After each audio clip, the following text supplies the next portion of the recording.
Salam satu perjuangan bosku. Jumpa lagi kita di channel LK Foundation. Channel seputaran warung sembako.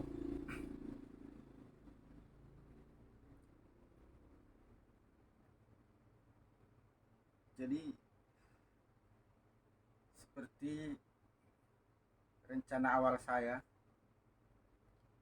saya memiliki visi agar dan bagaimana caranya agar warung sembako bisa naik kelas. Jadi itu merupakan visi saya.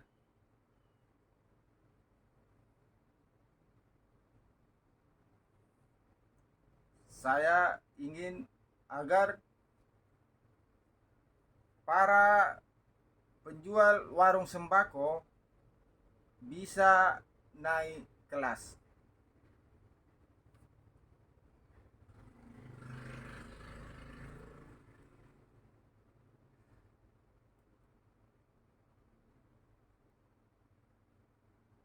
Jadi saya ingin menyemangati, saya ingin memberi tips sesuai dengan pengalaman yang saya jalani,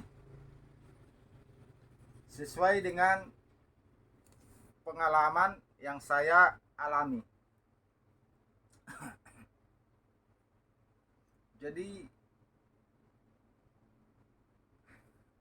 bagaimana strategi saya selama berjualan sembako? Yang pertama, saya selalu berpikir dinamis. Jadi berjualan sembako itu tidak ada istilah ilmunya tamat. Tidak ada istilah ilmunya mahir. Berjualan sembako itu harus tetap belajar, dan belajar. Kalau ingin mengembangkan, memperbesar, atau kalau ingin naik kelas. Jadi apa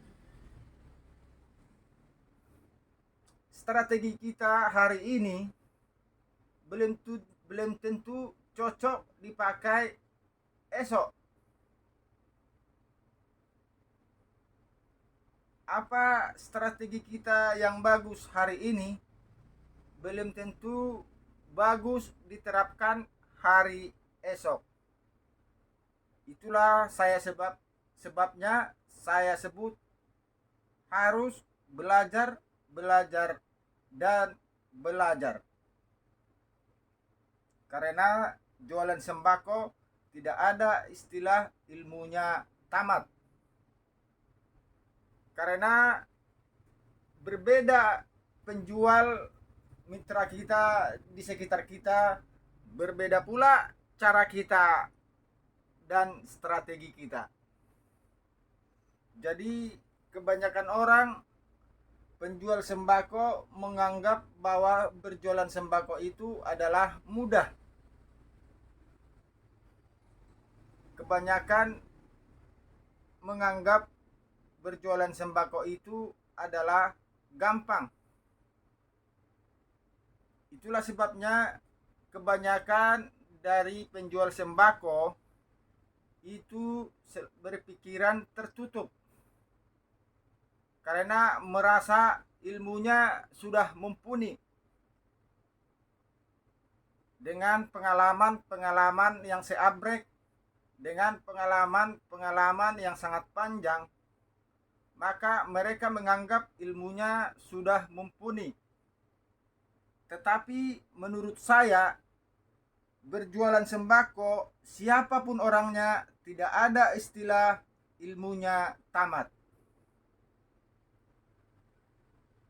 Karena selalu dinamis, berbeda masa, berbeda pula cara dan ilmu kita di sana.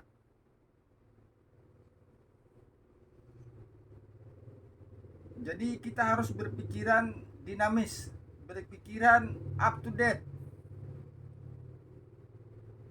selalu mencari informasi, menerima informasi, belajar dari sana dan belajar dari sini.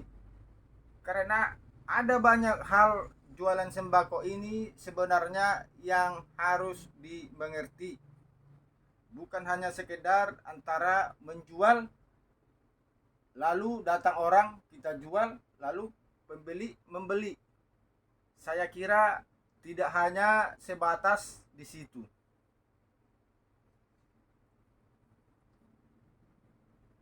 Itulah sebabnya kita tidak boleh berpikir kaku. Jika kita berpikir kaku, selalu menerapkan cara kita yang lama, maka akan sulit kita untuk berkembang.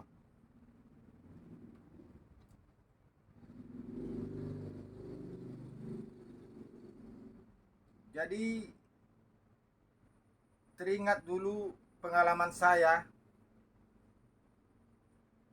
Saya menjalankan jualan sembako ini bukan tanpa kesalahan. Itu sudah berapa kali saya sebut. Akan tetapi kesalahan itu cepat saya selesaikan. Kesalahan itu cepat saya cari solusinya. Jadi pertama kali saya memulai buka yang berorientasi grosiran, saya dulunya menyewa sebuah tempat.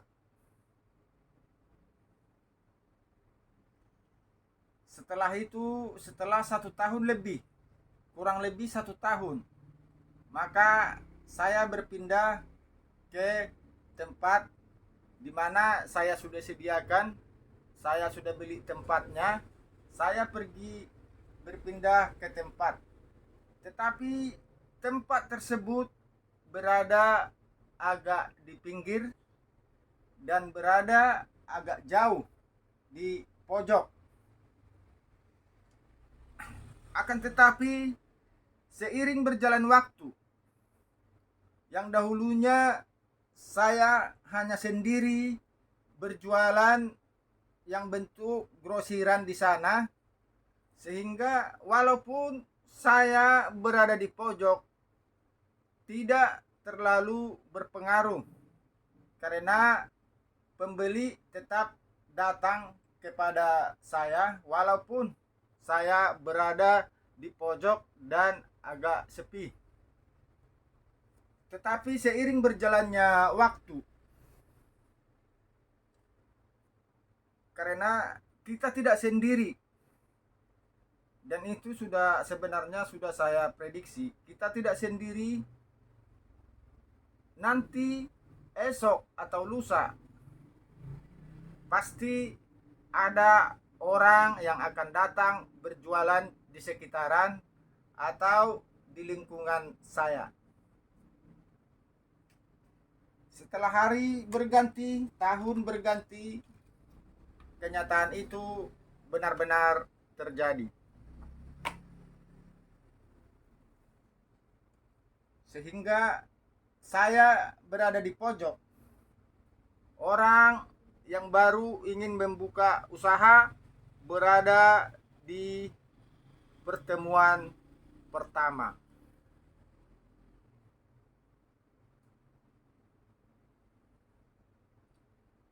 Jadi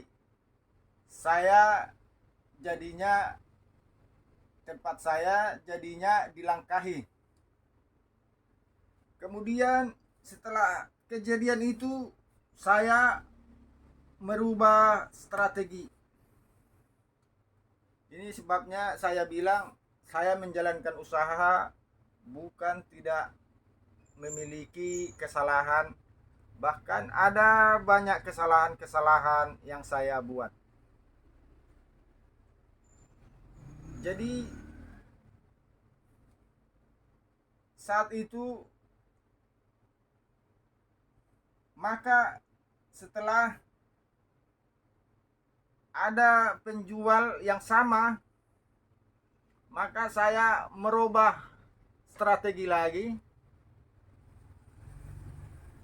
Saya berpindah lagi agak ke depan, karena saya yakin bila saya selalu saya tetap berada di tempat yang lama, maka kemungkinan akan mempengaruhi penjualan saya. Maka saya kembali merubah haluan, saya kembali berpindah agak ke depan.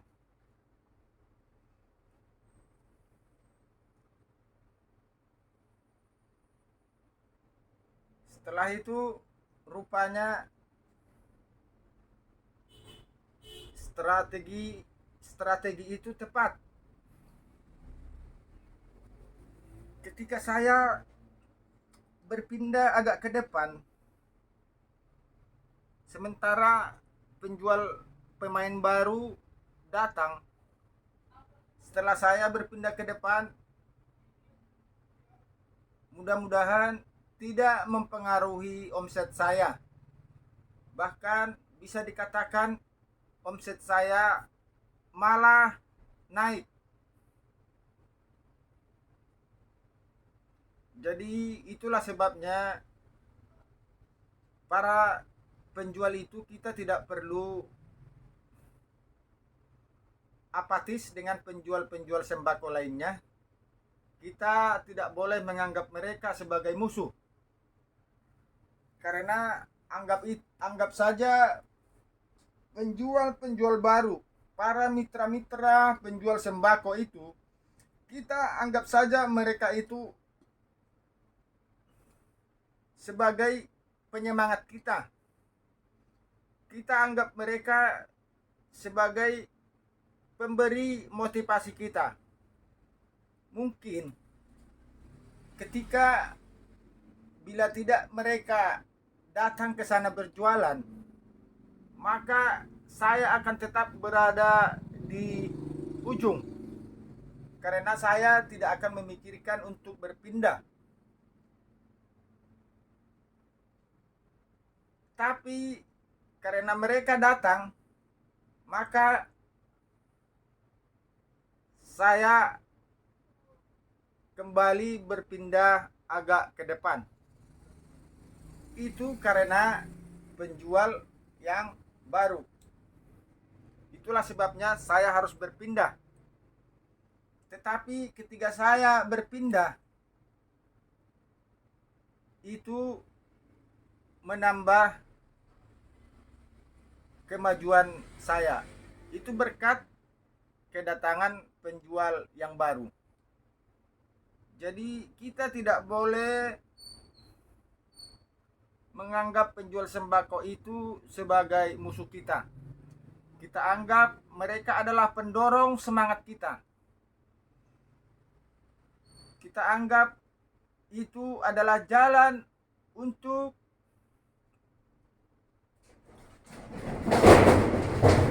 mencapai gagasan-gagasan kita selama ini yang belum kita jalani.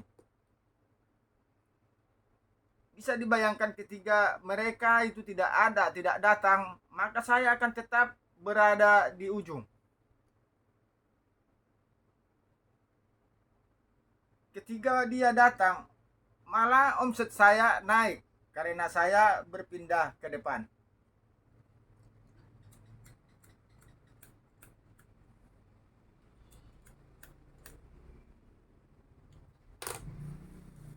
Lalu yang kedua, mempunyai visi.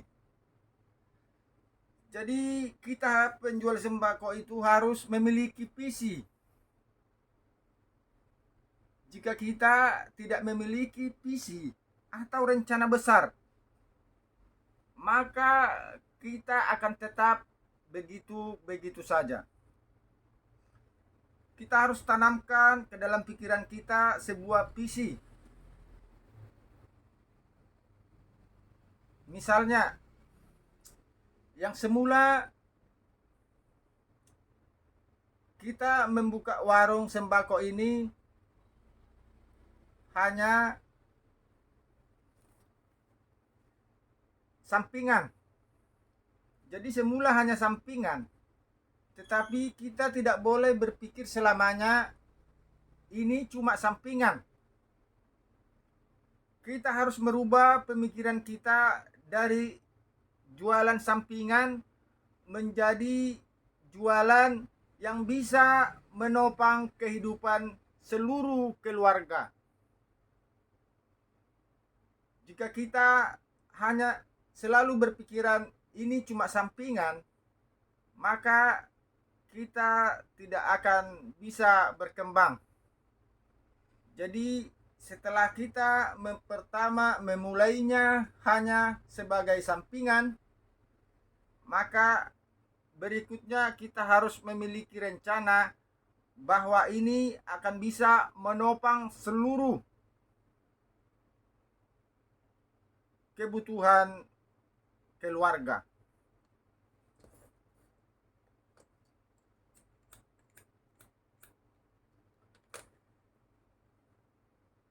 Jadi kita harus memiliki rencana besar.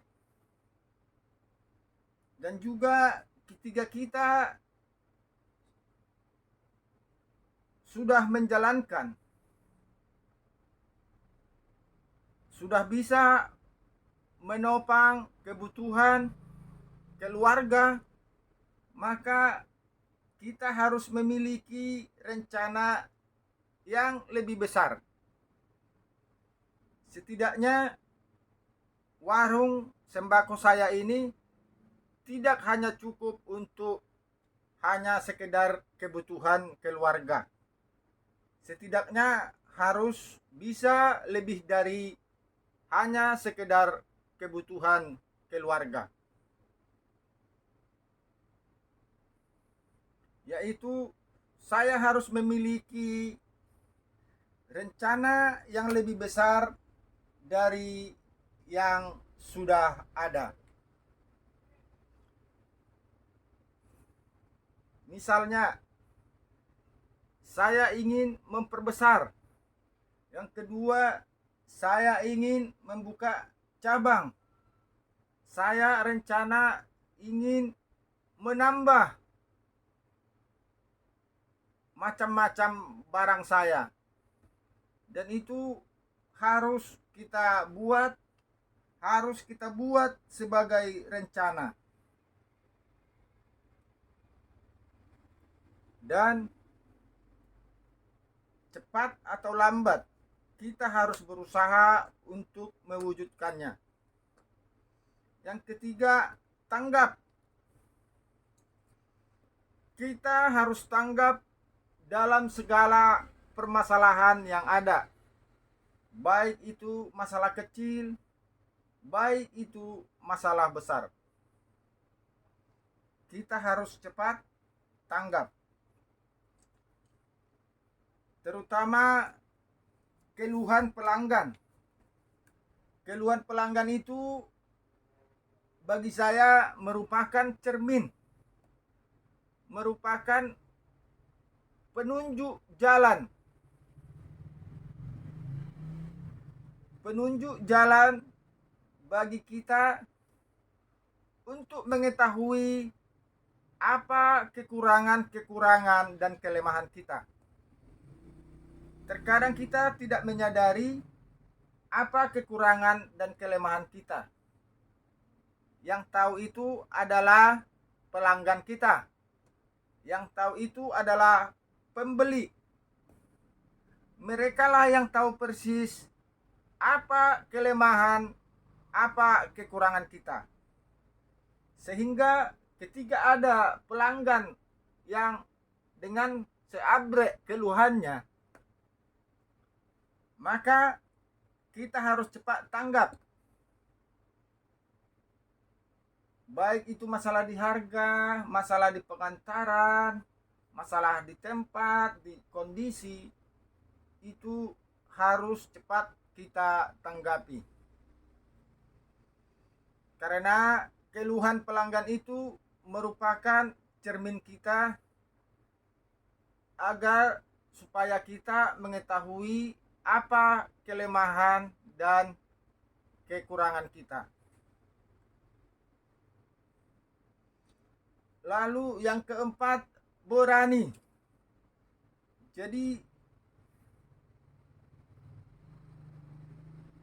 jualan sembako itu tanpa memiliki keberanian, maka sulit untuk bergerak.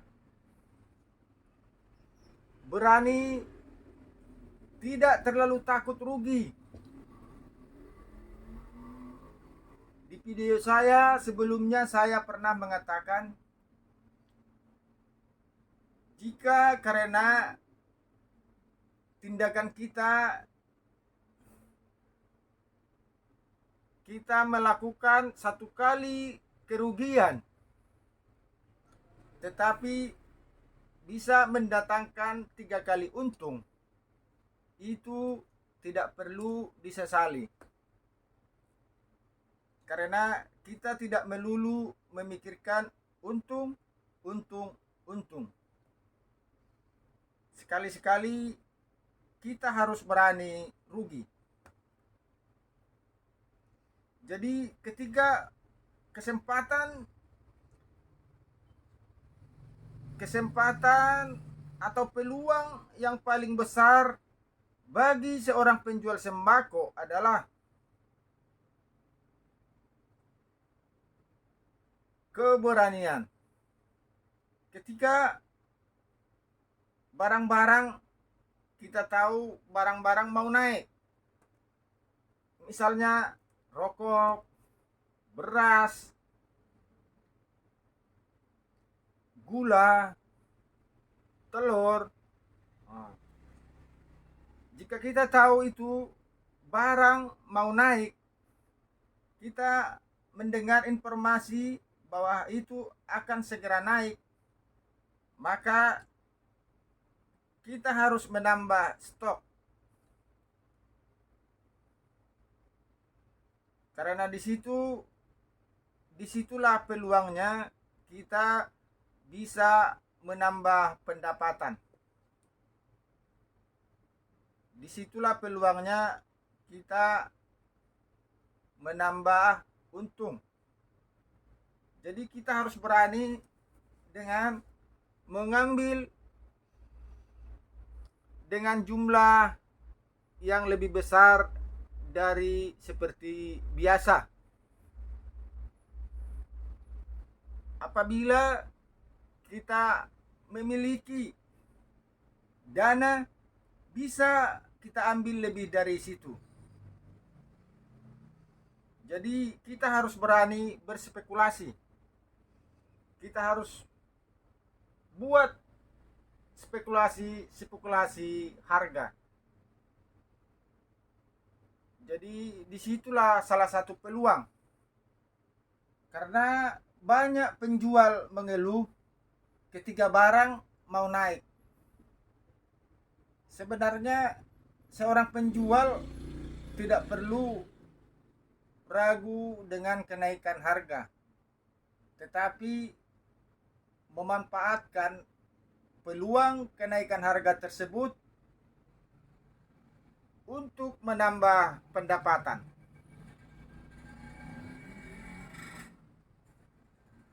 Jadi itulah strategi, bagian dari strategi yang saya buat dan saya jalani selama saat saya berjualan sembako. Jadi bosku, jangan pernah ragu. Jika kita merasa yang kita pikirkan itu benar, maka kita harus berani menjalankannya. Bagaimana jika meleset? Jika itu meleset, itu adalah merupakan pengalaman yang sangat berharga. Anggap saja itu uang kursus. Jadi kerugian karena kita mengambil tindakan, terkadang kita harus menganggap bahwa itu uang kursus saya agar saya menjadi pintar. Jadi itulah tips sebagian strategi yang saya jalani, bosku. Terima kasih yang sudah menonton video saya ini. Semoga semua video-video saya yang sudah saya buat semoga bermanfaat. Semoga bisa menjadi penyemangat untuk mitra saya penjual sembako. Dan bila ada yang ingin bertanya jawab, bisa kita berdiskusi di kolom ini.